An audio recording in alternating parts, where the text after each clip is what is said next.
Fin 2017, je suis à Mysore, en Inde, et à ce moment-là, ma vie, elle ressemble presque exactement à celle que j'avais voulu me créer.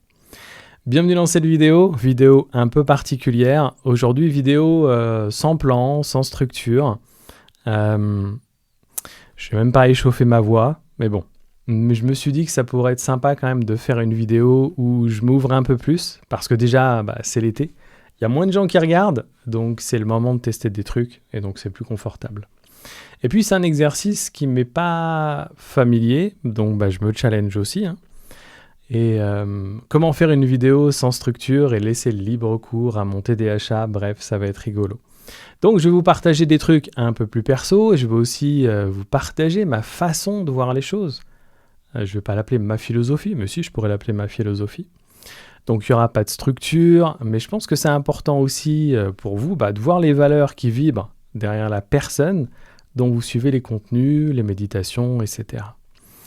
Et je ne sais pas si c'est lié, mais en ce moment, en tout cas depuis le début de l'été, j'arrête pas de recevoir des messages sur Instagram, des messages, comment ça s'appelle, des MP, des messages privés, de gens qui me posent telle ou telle question sur mon parcours ou ma façon de voir les choses. Et je pense que ça a fait son chemin inconsciemment dans ma tête et je me suis dit, voilà, jusqu'à présent, je ne l'ai pas fait. Et pourquoi pas cet été partager un peu plus de trucs perso, m'ouvrir un petit peu.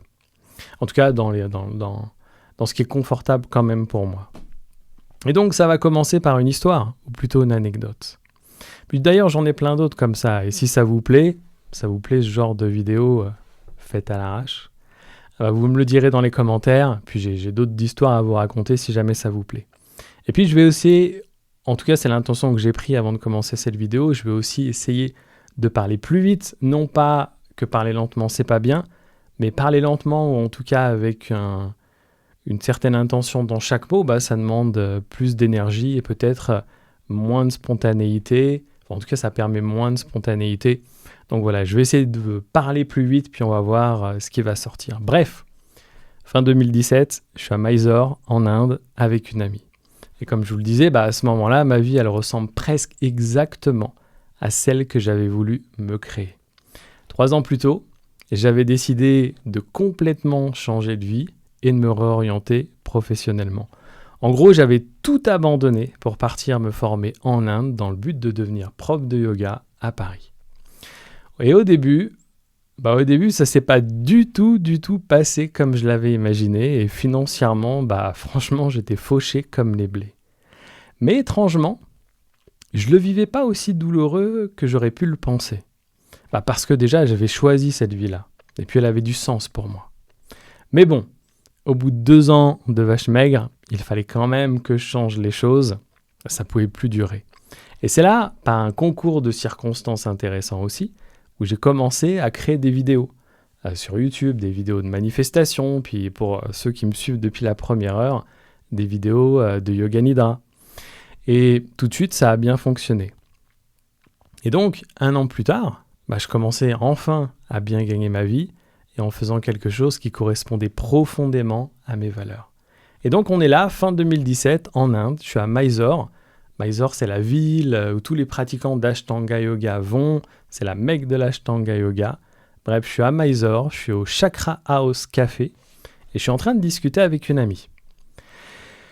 Et pendant la conversation, je sais pas trop pourquoi, mais à un moment donné, je pose le truc et je lui dis... c'était lié à la conversation, bien sûr, mais je lui dis, en fait, là, cette vie... c'est vraiment la vie que je voulais me créer. C'est vraiment la vie que je voulais manifester. C'est la vie que j'ai visualisée. Mais si je suis parfaitement honnête avec moi-même, dans cette vie-là, très spirituelle, je fais du yoga tous les jours, je mange pas de viande, je suis très sérieux dans ma méditation. Mais si je suis honnête, si je suis objectif, je rigole quand même beaucoup moins que dans mon ancienne vie. Et je m'amuse beaucoup moins. Il y a beaucoup moins de fun. Et je lui ai dit, cette vie, elle a du sens, mais j'ai l'impression quand même qu'il y a moins de vie dans ma vie. Et en disant ça, en m'écoutant parler, en fait, ça m'a frappé. Et j'ai réalisé que j'étais tombé dans un piège très fréquent de la spiritualité. Et je me suis rendu compte, comme beaucoup de gens spirituels, que je me prenais quand même beaucoup, beaucoup trop au sérieux. Parce que sans m'en rendre compte, j'avais transformé ma vie en un chantier permanent. Toujours quelque chose à améliorer, toujours quelque chose à guérir, toujours quelque chose à comprendre, toujours quelque chose à dépasser, toujours une nouvelle couche à explorer. Et bien sûr, tout ça c'est précieux. Le travail sur soi c'est important. Mais à force de vouloir tout optimiser, tout purifier, tout aligner, j'avais oublié quelque chose d'essentiel. Profiter de la vie, kiffer la vie. Et bien sûr, on sait tous, c'est des banalités, mais que la vie est courte, qu'il faut en profiter. Mais parfois, on se perd. Et même si c'est dans quelque chose qui semble noble, qui semble plus grand que nous. Et là, j'ai commencé à en parler autour de moi. Enfin, en tout cas, dans le milieu que je fréquentais à l'époque, de personnes qui étaient aussi sur ce même chemin de spiritualité. Et là, j'ai réalisé qu'une partie de ce chemin, de cette spiritualité, en tout cas ce qui nous était proposé ou ce qui nous était vendu, même si c'est un peu cliché, qu'il y avait quand même un gros problème. Et que cette manière de voir les choses se prenait parfois beaucoup trop au sérieux. On parle beaucoup de guérison, on parle beaucoup de transformation, on parle beaucoup d'alignement. Mais parfois, en tout cas moi dans les courants dans lesquels ce qui m'intéressait, ce qui vibrait pour moi, on oubliait la joie, on oubliait la légèreté, on oubliait la célébration. On oubliait que la vie, c'est pas seulement un chemin vers quelque chose, car c'est surtout aussi et surtout quelque chose qui se vit ici et maintenant. Voilà, ça semble cliché parce que ça fait très pleine conscience. Mais je peux vous garantir que dans des chemins, je ne sais pas si on dit rigoristes, mais en tout cas très carrés, que ce soit Vipassana, Soto, l'Ashtanga Yoga, bref, ce genre de choses, il n'y a pas tant de place que ça pour la célébration. Et c'est là que je me suis rappelé, parce que là en plus j'étais en Inde, donc là je les avais tous à disposition, les gens spirituels. Et petite anecdote, peut-être que je vous ferai une vidéo là-dessus, une petite anecdote. Souvent dans les milieux en tout cas dans les milieux spirituels, on vous parle d'ego, de travail sur l'ego. En tout cas, c'est mon opinion et c'est surtout ce que j'ai constaté, qu'il y a autant d'ego que dans les autres milieux, voire beaucoup plus. Bref, je vais refermer cette parenthèse. Mais donc à Mysore, à ce moment-là, en discutant, me remettant en question, à un moment donné, je ne sais pas pourquoi et comment c'est venu, mais je me suis rappelé d'un concept que j'avais entendu lors d'un discours d'Osho. C'était un discours enregistré. Alors même si je ne suis pas toujours d'accord avec les points de vue d'Osho, il y a quand même des choses qui sont très bien. Et là, le concept dont il parlait, le concept dont je me suis rappelé, c'était le concept de Zorba, le Bouddha. Zorba, le Bouddha. Et c'est hyper intéressant, parce que Zorba et le Bouddha, c'est deux concepts qui sont normalement opposés. Zorba, alors pour ceux qui n'ont pas la référence, ou pour les plus jeunes, qui n'ont pas la référence, Zorba, c'est le Zorba du livre ou du film Zorba le Grec. Et dans ce concept, en tout cas dans ce que développait Osho, ou dans sa manière de l'expliquer, en fait Zorba, lui, il symbolise vraiment la personne qui dit oui à la vie dans sa totalité. La joie, le plaisir, l'amour, la liberté, et même la souffrance. Même la souffrance lorsqu'elle se présente, quand il perd quelqu'un ou quand il échoue, ou qu'il traverse une épreuve, il ne se replie pas dans le ressentiment ou l'analyse sans fin.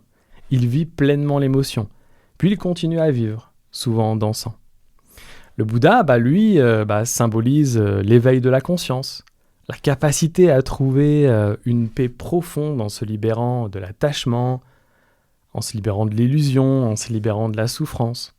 Et Bouddha, ça incarne la sagesse, la présence, la liberté intérieure, plutôt que la recherche de plaisir extérieur. Donc Zorba le Bouddha, ce concept, ça symbolise l'union de ces deux dimensions qui sont apparemment opposées. Ça veut dire l'union, en tout cas la capacité de savourer pleinement la vie, Zorba, et la capacité de rester profondément conscient et libre intérieurement, Bouddha. Donc Zorba le Bouddha, en gros, c'est un être qui choisit ni le plaisir sans conscience, ni la spiritualité coupée de la vie, mais qui réunit les deux. Et moi, je trouve que c'est un concept qui est génial, parce que la plupart des enseignements ici et là nous font croire qu'il faut choisir. Soit tu es spirituel, soit tu profites de la vie. Soit tu es profond, soit tu es léger. Mais en réalité, on peut être les deux. On peut méditer et danser. On peut chercher la profondeur sans perdre la légèreté. On peut être spirituel sans devenir austère. Et ça, pour moi, aujourd'hui, c'est vraiment le chemin qui m'inspire. C'est le chemin sur lequel j'ai vraiment envie de marcher. C'est sur le chemin sur lequel je marche. C'est le chemin sur lequel j'ai envie de m'épanouir. C'est le chemin sur lequel j'ai envie de grandir. Et c'est aussi le chemin que j'ai envie de partager. Et bien sûr, chacun a sa vision de son propre chemin d'épanouissement ou d'évolution, appelez-le comme vous voulez. Et alors ça, c'est important pour moi, mais c'est important de respecter aussi les croyances de chacun et de chacune. Mais il est tout aussi important de ne pas s'excuser du chemin que l'on a choisi.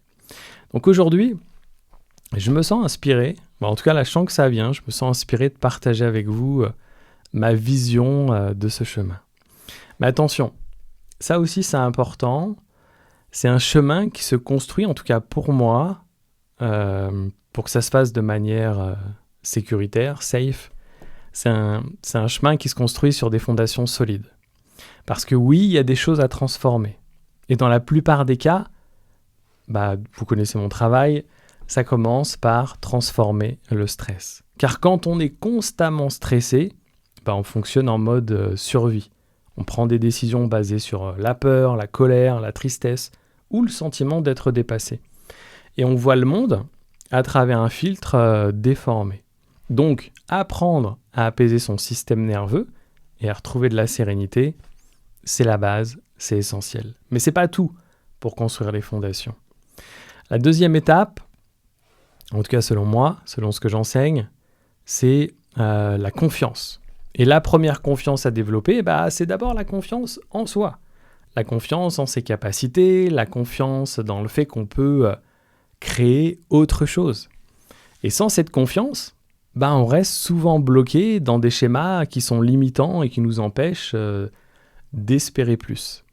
Car comment on pourrait espérer plus si on n'a pas confiance en soi? On va se limiter, tout de suite ça va aller connecter à des peurs, des choses comme ça. Ça c'est la deuxième marche, le deuxième pilier. Ensuite, la troisième marche, c'est la clarté, c'est la vision. Quand on est moins stressé et plus confiant, on commence à voir plus clairement ce que l'on veut vraiment. Et pas ce que la peur nous dicte, pas ce que les autres attendent de nous, mais ce qui résonne profondément en nous. Donc la troisième marche, c'est la clarté.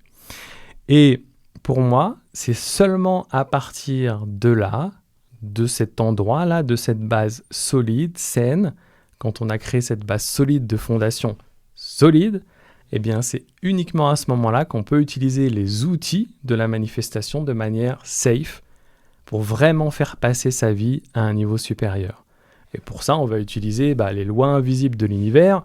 Il y en a plein, mais on parle principalement de loi de l'attraction, loi de la vibration. D'ailleurs, souvent, les gens confondent la loi de l'attraction et la manifestation. Je vais vous en parler pendant 1 minute. Plutôt la loi de l'attraction. La loi de l'attraction, c'est le principe fondamental. Et la manifestation, c'est la pratique consciente et intentionnelle qui consiste justement à orienter ses pensées, ses émotions, sa vibration et ses actions pour faire émerger un résultat souhaité. Dit autrement, pour manifester ce que l'on veut. Et on le fait de manière intentionnelle. Mais ça peut pas se faire depuis une mauvaise vibration. Enfin, j'aime pas trop le mot mauvaise vibration, mais ça peut pas se faire depuis une vibration de manque. Ça peut pas se faire depuis le stress. Ça peut pas se faire à partir du stress. Si vous le faites à partir du stress ou du manque, qu'est-ce qui va émerger à votre avis? Ou qu'est-ce que vous allez attirer? Encore plus de stress, encore plus de manque. Donc, ouais, c'est pour ça qu'il faut commencer par établir une base sereine, confiance et claire. D'ailleurs, si le sujet de la manifestation vous intéresse, j'en profite, abonnez-vous à ma chaîne ou à ma newsletter, car à partir de maintenant, je vais aussi faire plus de vidéos sur ces sujets, et certains contenus seront sur YouTube et d'autres pas. Pour l'instant, on n'a pas encore mis en place pour capturer les emails pour la newsletter, mais ça sera fait en tout cas d'ici 2 semaines, à partir du moment où vous voyez cette vidéo, parce que je vais la publier directement, il n'y aura pas de montage. Enfin, à moins que je bafouille trop, mais pour l'instant, je n'ai pas encore trop bafouillé. Bref. Donc, si je devais résumer ma philosophie, ou en tout cas comment je conçois les choses, le pilier numéro 1 sur ce chemin, c'est apprendre à gérer son stress et transformer son stress en sérénité. Le deuxième pilier, c'est travailler sur sa confiance en soi. Puis après, on travaille sur la confiance en les autres, sur la confiance en la vie, mais d'abord la confiance en soi. Pilier numéro 3, c'est la clarté, pour pouvoir se donner un cap authentique à la vie qu'on veut vivre et surtout avoir une vision et savoir où on va, c'est simple. Et ensuite, quand on a créé ces fondations solides, là, on peut utiliser les outils de la manifestation en sécurité pour éviter de s'attirer du chaos. C'est pour ça qu'on fait les 3 premiers au début. Mais il y a aussi quelque chose de fondamental à comprendre et j'allais dire surtout à pas oublier. En fait, il ne faut pas attendre d'avoir tout réglé pour commencer à vivre et à célébrer la vie. Pour moi, cette façon de voir les choses, ça a tout changé, vraiment tout changé. Donc, je le répète, mais c'est important, il ne faut pas attendre d'avoir tout réglé, que sa vie soit parfaite pour commencer à vivre et à célébrer la vie. Pourquoi ? Parce que ce travail d'évolution ou d'épanouissement, vous l'appelez comme vous voulez, il se terminera probablement jamais complètement. Il y aura toujours une nouvelle peur, il y aura toujours un nouveau défi, il y aura toujours un nouvel objectif. Et si on attend d'être parfaitement guéri, parfaitement aligné, d'avoir le job parfait, les relations parfaites, on risque d'attendre longtemps. Alors en tout cas, c'est ça aussi qui m'inspire, au lieu de voir la célébration, la joie, comme une récompense finale, moi je trouve ça plutôt cool de voir la célébration et la joie comme quelque chose qui doit accompagner le chemin. Et même, j'allais dire surtout, et même quand tout n'est pas parfait, on peut déjà s'autoriser à rire. On doit s'autoriser à aimer. On doit s'autoriser, si on le veut, donc là on peut s'autoriser à danser. On peut s'autoriser à ressentir, on peut s'autoriser à célébrer, à éprouver de la gratitude. On peut désirer une vie plus belle, plus riche, mais sans mépriser celle qu'on a aujourd'hui. Et ça, c'est important. Tu peux vouloir plus dans ta vie, mais sache que si jamais tu méprises ta vie d'aujourd'hui, tu manifesteras pas grand-chose. Et pour vous aider, donc dans la célébration, dans la joie, vous avez plein d'alliés à votre disposition. Et je vais en citer quelques-uns, mais j'allais dire il y en a des dizaines, mais je suis sûr qu'il y en a des centaines. Et puis, vous faites ce qui fonctionne pour vous. Pour moi, le premier, le plus fort, de toute façon, c'est la pratique de la gratitude. Et après, ensuite, c'est à vous de les classer en fonction de ce que vous aimez. Vous avez la connexion à la nature, vous avez le rire. D'ailleurs, je ne sais pas si certains d'entre vous ont déjà pratiqué le yoga du rire, c'est pas mal. La musique, bien sûr, puis la danse, etc., etc. D'ailleurs, ça me fait penser à ma citation favorite. Je ne sais pas si elle est vraiment très à propos dans ce que je vous raconte, mais bon, elle m'inspire tellement que je vais vous la partager. Et cette citation, en fait, c'est le but à atteindre, ou serait le but ultime à atteindre, mais bien sûr, moi c'est ma citation favorite, mais je ne suis pas dans l'illusion ou dans la tyrannie de vivre à 100% ça, mais je m'y entraîne. Bref, je vais vous la donner, cette citation. Cette citation, c'est « aime comme si tu n'avais jamais été blessé et danse comme si personne te regardait ». Bien sûr, c'est un concept. Bien sûr, c'est pas facile d'aimer sans se rappeler des anciennes relations ou des blessures qu'on a eues. C'est pas facile quand on danse de s'émanciper du regard des autres, mais c'est un bon entraînement. D'ailleurs, moi, ça me rappelle à l'époque où j'allais au village des Pruniers, quand Thich Nhat Hanh parlait des 5 règles là, que devaient suivre les laïcs. Et j'aimais bien sa manière en fait d'expliquer que on s'entraînait à aller dans la direction de ces actions, pas des actions parfaites, mais dans ces actions idéales. Donc voilà, ça c'est vraiment l'idée en tout cas avec laquelle je vis cette citation. Aime comme si tu n'avais jamais été blessé et danse comme si personne te regardait. Moi je trouve que c'est une belle philosophie de vie. Maintenant revenons sur nos alliés pour kiffer le chemin de la vie. Mais attention, hein. Je ne suis pas non plus en train de dire que ça va effacer les choses difficiles qui vous arrivent. C'est important aussi de ne pas être dans une illusion, de ne pas être dans une espèce d'anesthésie. Je dis simplement que peu importe le chemin que vous avez choisi, spiritualité ou pas, il est de toute façon très utile de mettre de l'énergie, de mettre dans l'attention sur ces choses qui vous font du bien, ces choses où vous pouvez célébrer la vie. Et si vous vous entraînez ou si vous développez une vraie pratique, par exemple la gratitude, c'est la gratitude là qui me vient, mais vous allez entraîner votre capacité à reconnaître les bonnes choses dans votre vie et surtout les choses que vous prenez pour acquises. Et la gratitude, moi je trouve que c'est le meilleur allié. Mais la gratitude, c'est vraiment... Ça devrait être obligatoire, mais je ne peux pas dire ça, mais c'est vraiment en tout cas une capacité à développer.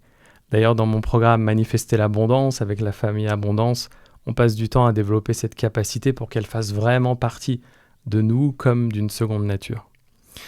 Ensuite, autre pratique, autre allié.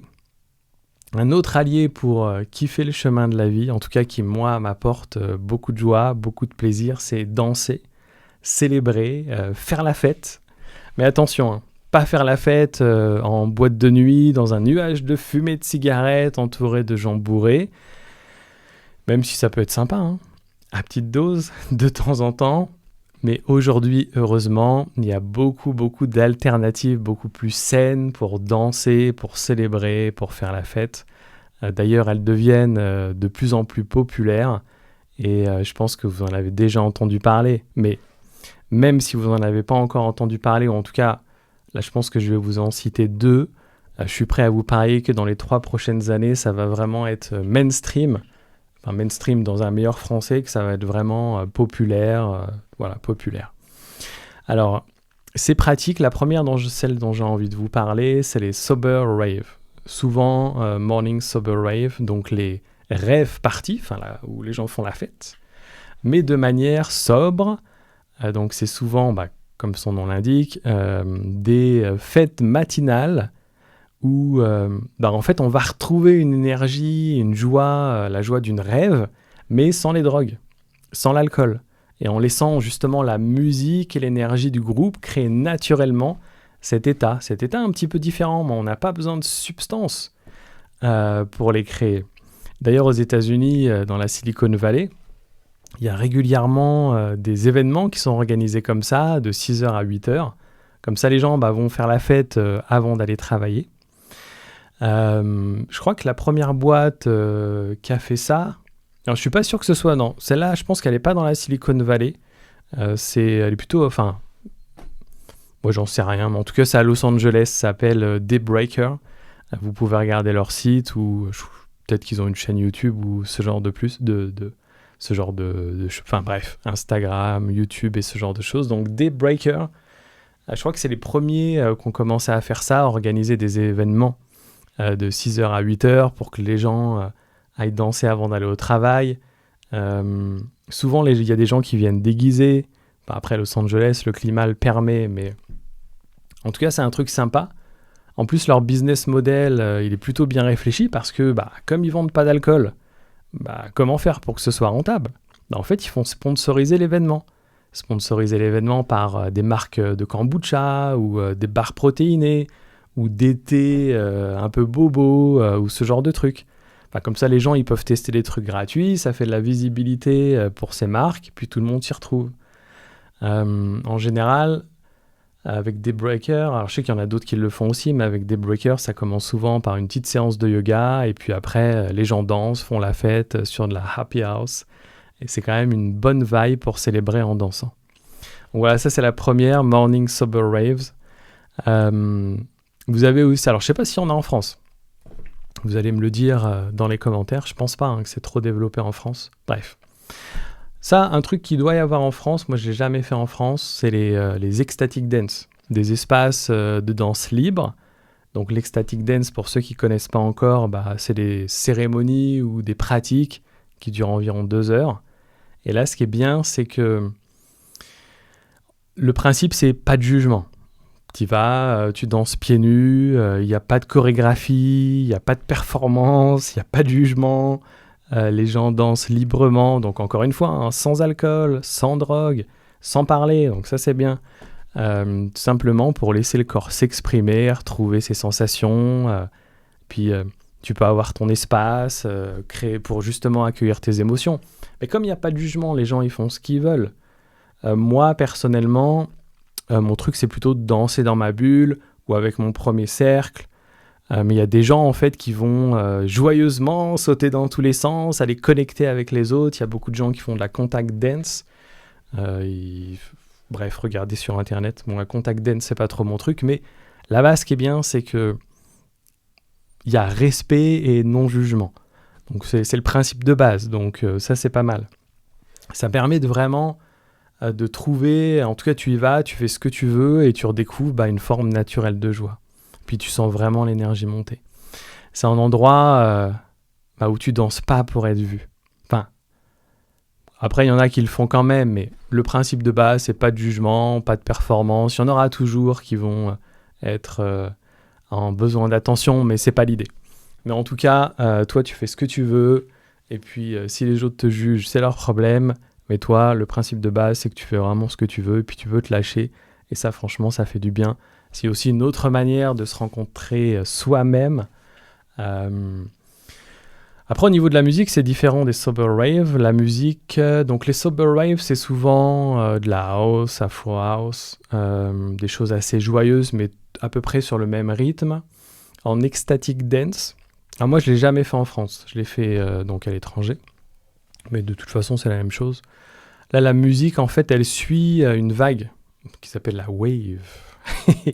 C'est de la musique très douce au départ, un peu style vraiment, enfin non, pas style, c'est musique méditative. Puis ça va monter légèrement au niveau des BPM, ça commence down tempo, ça peut être un peu tribal, afro, puis après ça monte haut en BPM jusqu'à de la psytrance ou drum and bass. Puis après, il y a la phase qui descend et ça redescend tranquillement jusqu'à un moment d'intégration très agréable. Et moi, je pense que dû à cette vague, après la vague, elle peut être elle peut être pas si linéaire que ça, mais en tout cas, ça permet aux danseurs de vraiment vivre des choses assez sympas. Moi, c'est vraiment une pratique que j'adore. Et puis encore plus maintenant, depuis 1 an où je suis passé de l'autre côté, puis en tant que DJ facilitateur. Donc le DJ, c'est celui qui crée la wave et qui choisit la musique. Et le facilitateur ou la facilitatrice, c'est la personne qui va vous accompagner au début. Ça peut être des exercices de pleine conscience, méditation, ou des exercices pour que les gens connectent entre eux, brisent la glace, etc. Moi, je ne l'ai jamais fait en France. J'ai aucune expérience de comment ça se passe en France. D'ailleurs, dites-moi si vous avez déjà pratiqué ce genre de choses, comment ça se passe en France. Je pense que c'est à peu près pareil dans tous les pays de toute façon. D'ailleurs, ça m'intéresserait de le faire en France. Bon, on verra. Peut-être que l'année prochaine, je serai un petit peu plus présent en France et on ne sait pas. Peut-être qu'on organisera un événement, mais on verra. Bref.